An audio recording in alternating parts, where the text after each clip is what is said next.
What's up, everybody? Unrested here on another lovely spring day. Weather has been great this month. Not too hot, not too cold. Well, maybe a little bit too hot. Some days I feel like I'm getting too sweaty. I always gotta wear the long sleeves. Tattoos in Japan. What a pain. My choice, though. I shouldn't complain, right? Sorry the camera's a little bit shaky today. I've got it sat on a bench, so every time I move, the bench kind of shakes it. Yeah, what can you do? Um, Today's JFAQ is on something I deal with every day. Hafu. Hafu in Japan. Hafu is the Japanese word for half Japanese, half some other country's race children. So it can be from any other country mixed with Japanese. For example, even if you're from another part of Asia, you would still be half. Half Chinese, half Japanese is still a half. The only time you kind of don't see that sometimes is I notice sometimes Korean. Sometimes there's been recently new laws and stuff where if people are half Korean, half Japanese and stuff, they can't look into it in the past or use it as something to not allow them to get a job because Japan had been really, really racist against that situation in the past. And they're kind of racist sometimes against Chinese people too here, let's be honest. And in general, it's a pretty xenophobic country as far as how they imagine other countries if they themselves haven't traveled out of Japan. Sometimes you'll hear some pretty funny things, but that's not the complete issue today. More so, the issue is how are hafu treated within Japan, and I guess most importantly, the fact that I'm bringing this up is because our most recent Miss Japan, who's going into the Miss Universe contest, is a half. She's half black, and this is the first time ever for Japan to enter in someone who is half. And it came to light when she was interviewed by newspapers that she suffered through a lot of racism, a lot of bullying, and a lot of discrimination while growing up in Japan. And I'm just going to come right out and say it that in general, Japan does tend to be a lot more racist towards black people. I'm not even going to try and defend them on that. Some of the racist ideas that I've heard Japanese people tell me about black people are just, I mean, they're like old world 1950s America, like, you know, discrimination that, we've over time hopefully socially progressed past in America, although there's still racism in America too.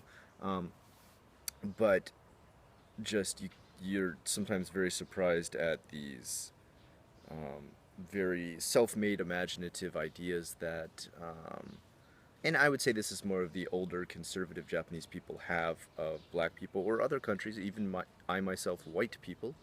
Um, for example, I mean, still imagining that white people can come from America and not use chopsticks or have no idea about, Japanese ideas, shows, language. If they even hear me speak Japanese, many times, and it's funny, the most, um, I guess I can kind of understand this, like, now that I'm thinking about it right now, but the time that I see Japanese people most surprised when I speak Japanese is when I stay at a hotel. But that would make sense because I guess if you think about it, a hotel is a very international place, and usually if there's any place that you should be able to speak English, it should be an international hotel. But for example, just this past Golden Week, my parents came to stay, and I helped my dad get onto the elevator so that he knew what floor he was going to. And then a Japanese couple came on, and when the elevator door opened, I wanted to let them go first, so I said "Osaki ni dozo," and they were just like, I could hear them talking back and forth to each other, like, "Oh my God, he just told us to go first in Japanese. He just spoke to us in perfect Japanese. I don't get it. Like, I thought they were totally like a gaijin group." And it's like, well, we are still totally gaijin. You know, my dad nor I don't even look the slightest bit Japanese, but it is possible. White people sometimes do learn, you know, I wouldn't say it's often that you find a very, very native level speaking gaijin, but I mean, there's even gaijin on TV who are white guys, like Pakuman, um, who speak fluent, near native level Japanese, where probably even if you were talking to them on the phone, you wouldn't even know that they were a white person. So, That always kind of takes me aback. But then again, if you think about that, that's a hotel. Those people could be from like really Inaka countryside. They'd never seen a gaijin speak Japanese in their life. Um, and that's very true too. Yeah, when I go out to the countryside, for example, I was out in Kanazawa for Golden Week, and I mean, just the looks were just like, you know, I felt like I needed to give everybody a wheelbarrow to carry their bottom jaw around in when I walked around there. But you know, that kind of comes with the territory, and I put it on myself more. I mean, I kind of stand out even in America too, so of course I'm going to stand out in Japan. The way I dress, the way I look, my tattoos, etc. I get it. I get it. Okay, I can't put the full blame on Japanese people, but people like Miss America, I mean Miss America, Miss Japanese, Miss Japanese, great one, Scott. Wow, you're doing awesome on this JFAC. Miss Japan, who's being entered in the Miss Universe contest. I mean, of course you probably realize she looks very conservative. I mean, mind you, she is beautiful, she is gorgeous, she is an incredibly beautiful woman, but in terms of how she dresses and how she looks, I mean, it's conservative beauty. That's usually what gets entered in these contests. How you would not just look at her and just see beauty, um, rather judge her on where she's from, what other half race she is an insane idea to me as an American. Like that you would look at her skin color and be like, oh, well, you know, yeah, she's beautiful, but she's half black. So the fuck what? Like, come on, please. I thought we were past that in 2014, but apparently, according to the many stories that she had to tell, she dealt with a ton of discrimination. And the sad thing about her is that apparently, like, it really kind of broke my heart to read was that she said she grew up in Japan, and meanwhile they interviewed her dad, and her dad was like, "Yeah, I'm so proud of her. Like, you know, it brings a smile to my face every time someone brings her up because I know she's my daughter." And I'm like, "Oh, well, at least she had her dad there for her." Then you come to find out, like, he left Japan when she was like really young, when she was just a tiny kid, and you know, he left the mom to just raise her by herself, which is like even harder on a half kid. I mean, why? Come on, dads, come on. Be there for your kid. I mean, okay, I understand if you're in some sort of situation that makes you travel around the world, which, you know, sometimes if you're a military guy, which this guy was, but he was ex-military by the time that he had left Japan, um, you know, or if you have international jobs and stuff, but be there for your kids when you know you've brought them into a world that's already going to be harsh on them, an environment that's already going to be harsh on them as far as discrimination is concerned.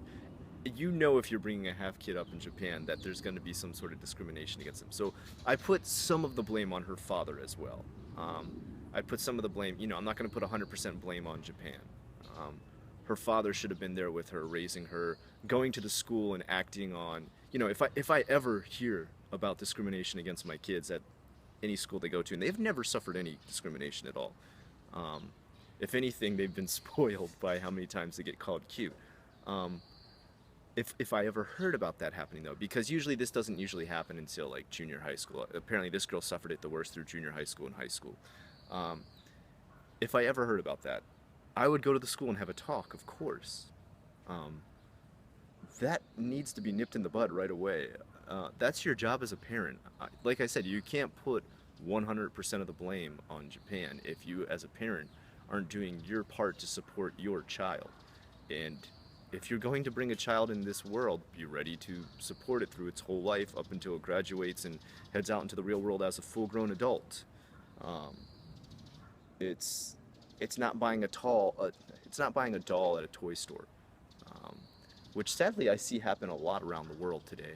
Um, People have kids as though they were an accessory, and then when they grow tired of them, they neglect like they would some sort of pet they had picked up in a pet shop that they no longer want to take care of, but by law they have to keep them in their house. Um, I see that, and I'm not saying I just see that in Japan. I do see it in Japan. I see it in America as well.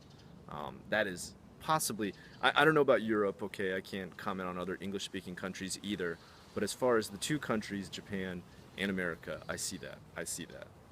People either have kids because their friends are having kids, or they have kids because it's the cool thing to do right now in their crowd, or they have them because they're like an accessory. I think I see that more so in Japan, where it's like everyone's having a kid, and so I need to have a kid, and then when they realize, hey, a kid is a lot of work, their life becomes your life, you're constantly running around taking care of them. Anyway, this is becoming a JFAQ about child rearing. Hafu. As far as my own children are concerned, their personal experiences have been, I would say, mostly positive, actually. If you don't know, well, I'm not assuming that everybody knows what I have in Japan as far as a family. This may be the first video you ever watch. I have a 2-year-old and a 4-year-old, both boys. Um, Obviously, half white. I'm the father. Their mother is Japanese, American. And for the most part, my older boy, who is 4, he mostly only speaks Japanese. He can't really speak much English. He was never too interested in learning English as he was growing up. Whereas the younger one, the 2-year-old, tends to speak a lot more English. He started speaking really early, so he's just always spoken a lot of both languages pretty easily. I think he's just, you know how there's just some people who pick up languages quicker? I think he's just one of those people, as far as what I can tell. And I've worked with little kids for a long time, as far as, teaching kindergarten here, teaching in the States and stuff. So I think I can assess that somewhat, although I have no, you know, pediatrician or whatever certificate, degree, diploma, doctor's degree, whatever. I'm just saying from my own personal experience with kids. Anyway, how they are treated is pretty good. First of all, I mean, their teachers give them equal amount of attention as any other kid in the class, no more, no less. I will say sometimes they're a bit spoiled with how often they get told that they're cute. A lot of times, Japanese people, when half kids are very young, they tend to lay on the compliments pretty heavy. And I will say, and I don't know, I feel like this is probably my own very subjective belief because I'm a parent of half kids. So please take this with a grain of salt and say, yeah, Scott, your thoughts on this are biased because you're raising a half kid. I tend to think the mix of Japanese and other races is very beautiful. I tend to think they really make gorgeous kids. Why this is, my own personal belief is that in general, I tend to see the Japanese body as very streamlined, very fit because they eat very healthy as they grow up. This does make a big difference as far as your skin is concerned, your body type is concerned. People are going to say, oh, you're racially profiling them into a certain, niche body type. No, I'm not. I'm actually profiling them by their diet, which you can, I guess, call it being a dietary bigot, but whatever. I'm not trying to offend anybody with my evaluation. I'm merely saying things that I observe. Tell me how I'm wrong in the comments. That's fine. Disagree with me. That's fine. That's what these JFAQs are about, is starting a dialogue between me and the commenters. Nonetheless, I do tend to think the Japanese body build with other races tends to create some very beautiful people. There is a lot of talent, and they are called talento in Japanese. There's a lot of talent. Whether or not they have talent could be argued, on Japanese variety shows. I can think of a few just right now. I don't know all their names, but I know there's Becky. There's that girl from, what are they called? Kamikaze Girls, which the movie has a different name here in Japan. There is, I was about to say Utada, but she's not half. She's Japanese. She just grew up in America. I always think of her as half, though.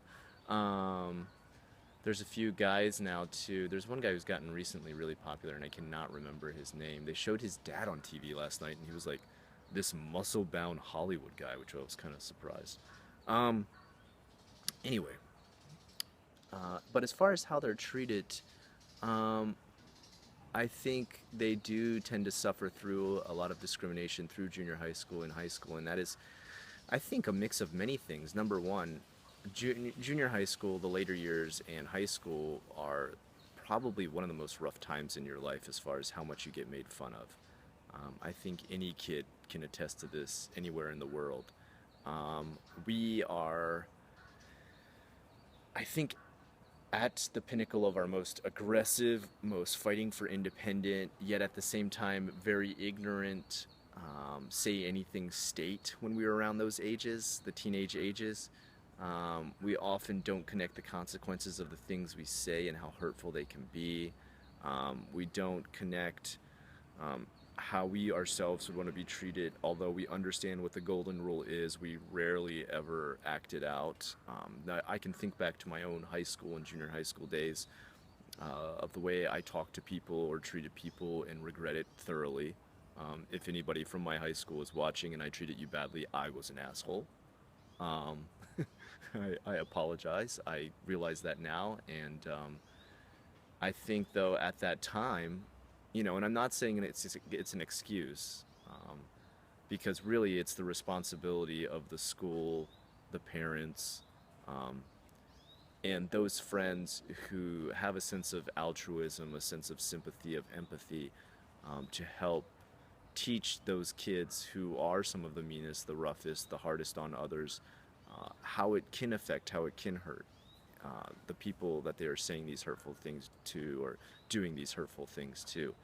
And that's not an easy thing to do. I just say, oh, they should teach them how to do that. That's not an easy thing to do because right away, most kids around that age want to brush off any information they consider bullshit. Let's just be honest with that. Um, they want to brush it off. They want to say, fuck you, I know what I'm doing, or I don't care what I'm doing, or you don't tell me what to do.